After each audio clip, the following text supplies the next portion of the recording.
صاحب نے تقریر کے دوران کہا، ان سے پوچھا گیا کہ پوسٹ مارٹم کے لیے یا طبی علاج کے لیے، میڈیکل سائنس کے لیے جو مردوں کی چیر پھاڑ کی جاتی ہے، پوسٹ مارٹم کے لیے مردوں کی چیر پھاڑ میں تو علماء کا اختلاف ہے، کس حد تک جائز ہے، کس حد تک ناجائز ہے، اس میں تو دو رائے ہیں۔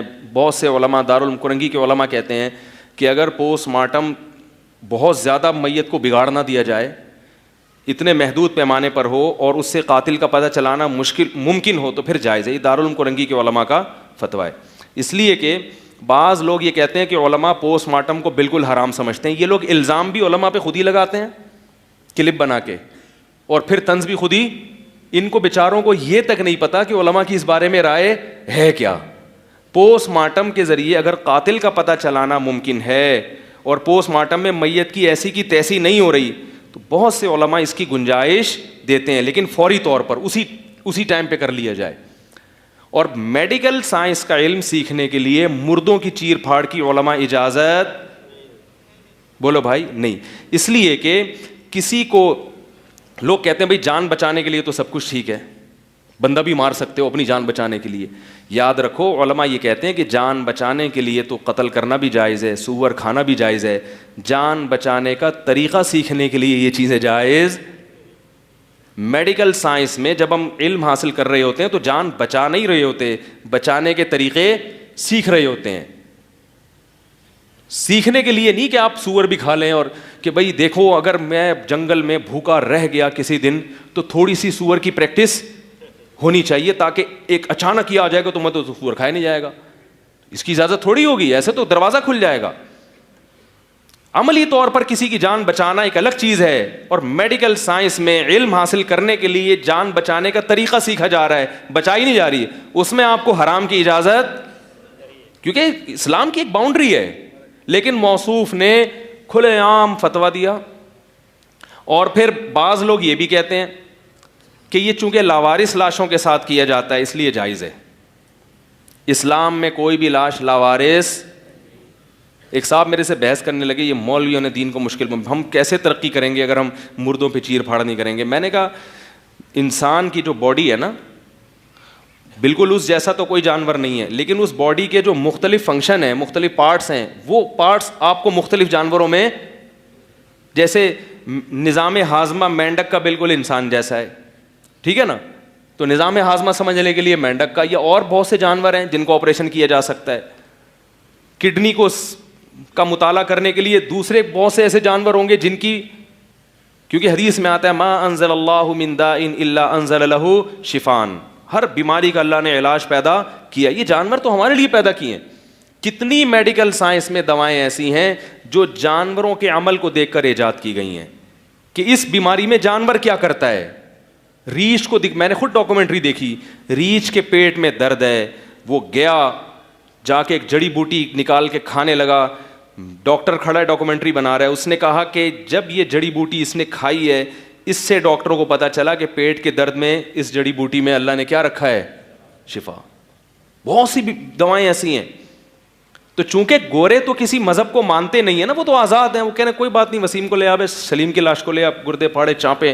وہ مائیکل جیکسن کو پتہ نہیں کتنے ہفتے اس کا پورا قیمہ بنا کے دفن کیا اس کو، اس کے دماغ کے 4 پیس کیے ہوئے، وہ تو کسی چیز کے پابند نہیں ہیں۔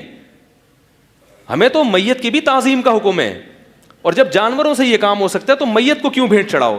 اور پھر بھی اگر آپ کہتے ہیں کہ میت کو بھیٹ چڑھا سکتے ہیں، پھر آپ اپنی والدہ کا جنازہ جا کے ہسپتال میں پیش کریں، کیونکہ لاوارث لاشیں اسلام میں لاوارث، اگر کوئی بوڑھا مرتا ہے اس کی کوئی اولاد نہیں ہے تو جو بھی اس لاش کو دیکھے گا شریعت میں وہی اس کے بیٹے کا قائم مقام، وہ اس کو ایسے عزت احترام کے ساتھ دفن کرے گا جیسے یہ اس کا باپ ہے۔ اسلام میں لاوارث لاش کوئی بھی نہیں ہوتی، سب قابل احترام ہے۔ تو کافر لاش کے احترام کا حکم ہے، مسلمان کو کیسے آپ وہ کر سکتے ہیں؟ تو جو بھی یہ بات کرے نا ڈاکٹر صاحب، اس پہ بقراتیاں اور افلاطونیاں پیش کرے، نہیں ایکچولی ہمیں میڈیکل سائنس میں ایکچولی مسلمان پیچھے رہ جائیں گے، تو ان سے کہیں ٹھیک ہے، آپ اپنے ابا کو چیر پھاڑ کے لیے جیسے ہی ابا کا انتقال ہو فوراً ہاسپٹل بھجوا دیں، اور چھری چاپڑ لے کے کیا ہو جائیں، ابا کے پیس بنائیں، لٹکائیں، جیسے قصائیوں نے گوشت کو لٹکایا ہوا تھا، یہ پھیپڑے ہیں ابا کے، ان کو سمجھو پھیپڑے کیسے ہوتے ہیں۔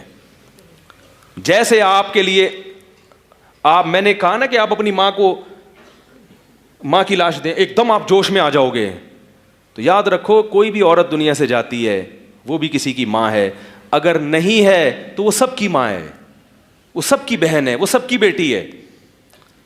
میں سمجھا پا رہا ہوں اپنی بات؟ تو اس لیے جو نئی نئی فلمیں مارکیٹ میں آ رہی ہیں میرے بھائی, یہ ان کے پاس دلیل بھی. ایک صاحب نے یہ بھی دلیل دی کہ قرآن تو قصاص کی ترغیب دیتا ہے, وَلَكُمْ فِي الْقِصَاصِ حَيَاةٌ يَا أُولِي الْأَلْبَابِ, جان بچانے کے لیے اسلام جب اس کی اجازت دے رہا ہے کہ دوسرے کی گردن اڑا دو, تو جان بچانے کے لیے میت کی چیر پھاڑ کی اجازت کیوں نہیں ہوگی؟ پہلی بات تو یہ کہ اسلام نے اس کی وہ کہہ رہے ہیں اس کی ترغیب دے رہا ہے کہ گردن اڑا دو. اسلام نے قصاص کی ترغیب بولو بھائی نہیں دیا. لوگ آیت نمبر دیکھتے ہیں کہ بھائی آیت نمبر زبردست. اسلام میں اصل یہ ہے کہ معاف کیا جائے, قاتل سے قصاص نہ لیا جائے. تبھی جہاں یہ آتا ہے نا تمہارے لیے قصاص میں حیات ہے, یہ تو اس لیے اللہ نے فرمایا کہ نظام یہ ہونا چاہیے کہ اجازت ہونی چاہیے قتل کی, ترغیب اس کی ہے کہ معاف کر دو. فمن عفی لہ من اخیہ شیء فاتباع بالمعروف واداء الیہ باحسان.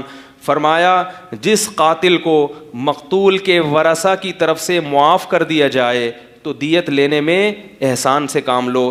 تو مقتول کے ورثہ کا لفظ اللہ نے استعمال نہیں کیا بلکہ اس کو بھائی کہا ہے, کہ جس قاتل کو اپنے مقتول وارث کے بھائیوں کی طرف سے اجازت مل جائے حالانکہ وہ اس کے بھائی نہیں ہوتے. اس میں اللہ نے بتا دیا کہ دینی بھائی ہیں, تھوڑا رعایت کر لو.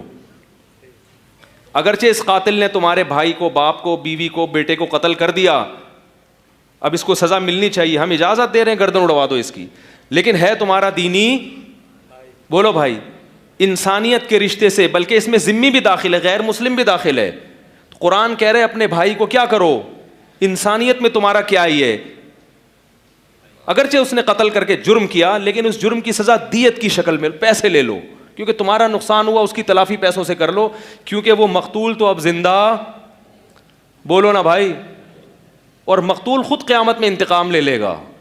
تم نے کیا کرنا ہے, تمہارا دینی بھائی ہے یا انسانیت میں تمہارا کیا ہے رشتہ ہے, انسانیت کے لحاظ سے تمہارا. تو قرآن قصاص کی ترغیب نہیں دیتا, قرآن کس کی ترغیب دیتا ہے, معاف کرنے کی.